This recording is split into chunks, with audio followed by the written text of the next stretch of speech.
Download the Z5 app now. अभिनेता निलेश साबळे यांनी कलाविश्वात प्रवेश केला ते महाराष्ट्राचा सुपरस्टार या कार्यक्रमातून. या कार्यक्रमाचं विजेतेपद सुद्धा त्याने पटकावलं आणि त्याच्या अभिनयातील प्रवासाला सुरुवात झाली. त्यानंतर त्याने होम मिनिस्टर या कार्यक्रमाचं सूत्रसंचालन काही काळ केलं. तर फू बाय फू या कार्यक्रमात सुद्धा तो झळकला. तर त्याला खरी ओळख मिळाली ते चला हवंय उद्या या कार्यक्रमामुळे.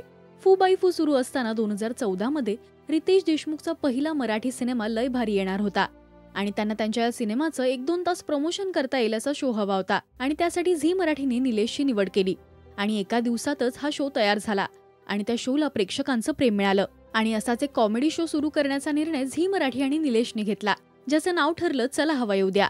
मेडिकलचा अभ्यास, एकपात्री अभिनय ते चला हवंय उद्या या यशस्वी कॉमेडी शोचा सर्वेसर्वा असा निलेशचा प्रवास कौतुकास्पद आहे. तर आता इतक्या वर्षानंतर निलेशने चला हवंय उद्या या शो मधून एक्झिट घेतल्याचं स्पष्ट केलं.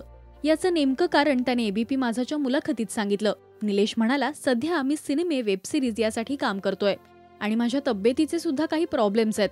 एका कार्यक्रमातून जरी एक्झिट झाली असली तरी नवीन काहीतरी सुरू करून मी प्रेक्षकांना हसवतच राहणार आहे. या कार्यक्रमाने मला खूप काही दिलंय. हा पहिला असा कार्यक्रम आहे जो 10 वर्ष चालला, त्यामुळे मी सगळ्यांचे आभार मानतो. सध्या माझ्या सिनेमाचं काम सुरू आहे, त्यामुळे लवकरच नवीन काहीतरी घेऊन मी तुमच्या समोर येईन. तुम्ही निलेशला चला हवंय उद्या या कार्यक्रमात मिस कराल काय हे आम्हाला कमेंट्स मधून नक्की सांगा.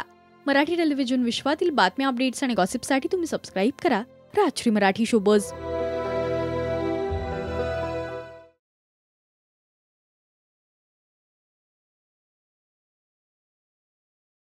Download the Z5 app now.